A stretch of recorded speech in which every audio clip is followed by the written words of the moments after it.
Salam metal teman-teman. Pasar modal kita berhasil ditutup positif ini hari. IHSG naik 51,9 poin atau 0,92%, ditutup pada level 5695 ya. Rupiah terhadap dolar masih katakan kewalahan ya. BI sudah melakukan intervensi yang sangat-sangat masif, tapi juga hasilnya sangat minim karena dolar terus berontak ke arah 18.000. Ini mendapat sorotan yang lumayan tajam dari Fitch Rating ya, karena BI dengan melakukan intervensi yang terus-menerus dengan jumlah yang sangat besar, bukan mustahil cadangan devisa kita akan tergerus secara dalam ya. Dari sekarang aja saya kira mungkin ada di sekitar di level 140 billion US dollar, dan ini penurunan yang sangat luar biasa dari level 155 miliar US dollar pada awal tahun ini dan jatuh ke level 140 miliar US dollar karena larinya kapital asing ya. Capital flight masih terus berlanjut, Indonesia masih belum mendapatkan kepercayaan asing. Ini harus dicatat oleh BI juga ya. Jangan sampai nanti terjadi yang namanya currency attack atau speculative attack karena memang cadangan devisa kita semakin tipis dan tipis gitu ya.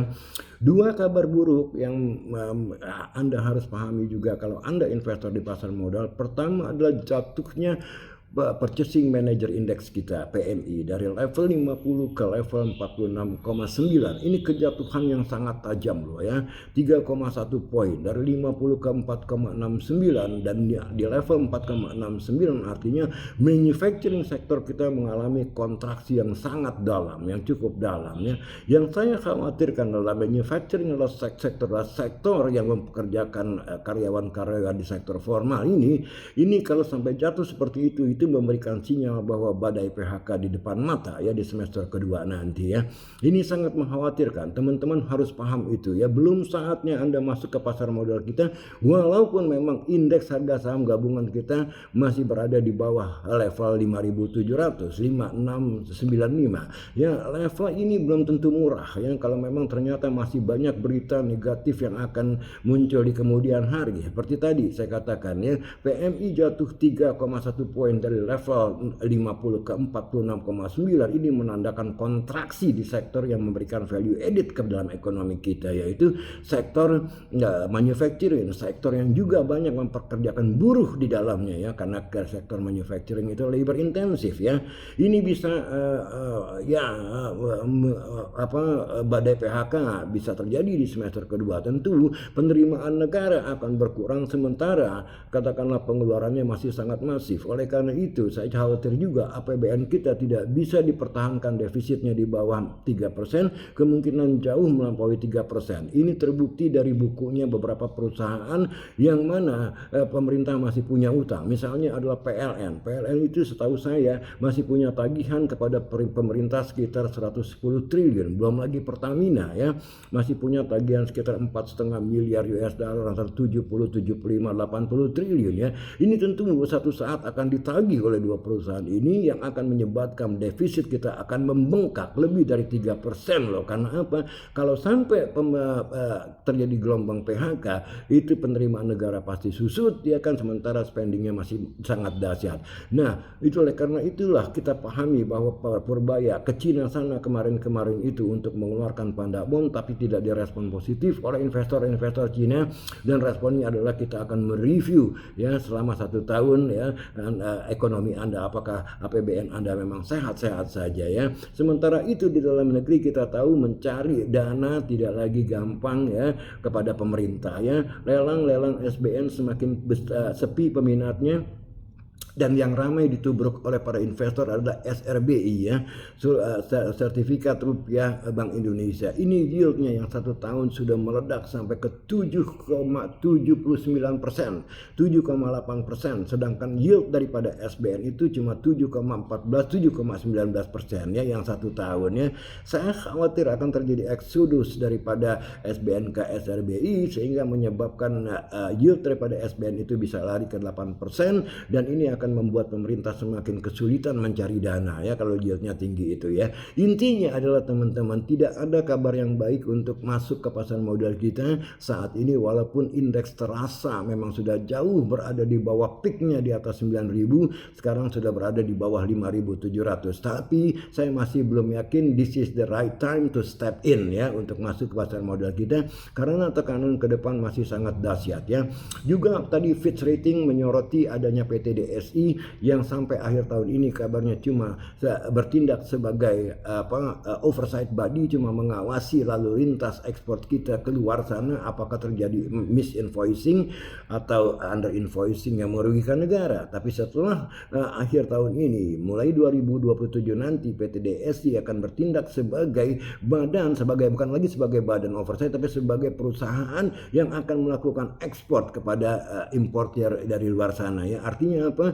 PTDSI akan membeli sawit, membeli bara daripada eksporter kita, batu bara ya, dan mereka sendiri yang akan melakukan ekspor ya kepada negara-negara lain, ke negara-negara seperti Cina dan India dan negara-negara lain. Saya tidak yakin ini secara operasional akan gampang dilakukan, karena apa, yang terlibat di dalam ekspor sawit dan batu bara itu ada lebih dari 600 perusahaan ya. Bagaimana nanti secara operasional menanganinya ya, tentu pasti keteterannya PTDSI. Dan yang kedua, belum tentu juga importir seperti pembeli dari Cina sana, dari India sana percaya ya, ingin membuat deal dengan PTDSI ya.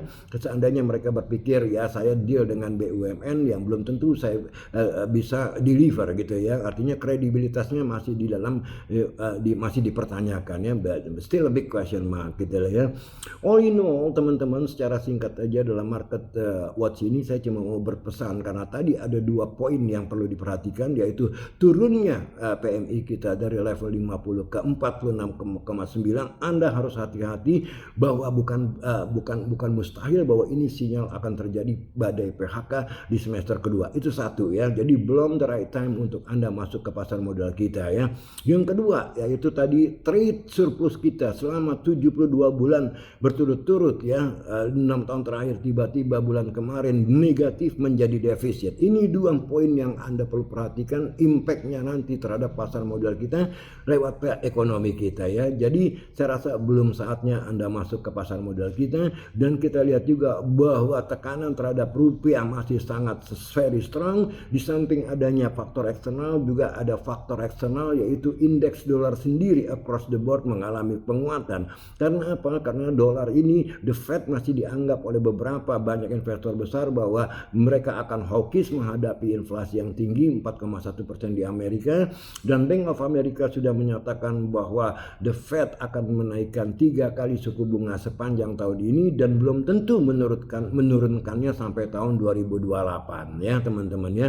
Jadi teman-teman masih harus hati-hati. Saya tidak advise Anda masuk ke pasar modal, dan hindari saham-saham bank yang sangat rawan terhadap economic outlook kita ya. Itu perlu diperhatikan ya. Jadi saya tidak yakin IHSG berpeluang ke arah 6.000, bahkan peluangnya ke arah 5.000 malah lebih besar. The downside risk is very very big ya. Jadi perhatikan itu ya. Nah, sebagai informasi tambahan, saya akan kembali mengadakan workshop company valuation di Hotel A1 di Jalan Wahid Hasim seperti yang lalu tanggal 27-28 kemarin. Kali ini tanggal 11-12 Juli di hotel yang sama ya, selama 2 hari full dengan biaya yang sama ya. Dengan deskripsi yang ada di bawah podcast ini, Anda bisa menghubungi kontak person yang ada di bawah ini ya. Sifatnya sangat praktis. Saya tidak mengajarkan Anda teori-teori ya. Anda masuk ke kelas, saya ajarkan dasar-dasarnya membedah perusahaan, kemudian kita lakukan case study. Misalnya Telkom, kita bedah laporan keuangannya secara real. Anda harus bawa laptop karena kita bekerja dengan real data dan Excel ya. Kita bedah juga laporan keuangan Astra, Indofood, Unilever, Bank Mandiri, BCA, BRI, semua praktis. Saya ajarkan bagaimana cara memvaluasi nilai wajar sahamnya secara praktis dalam 2 hari full. Demikian informasi yang bisa saya sampaikan kepada teman-teman hari ini. Ciao, salam metal.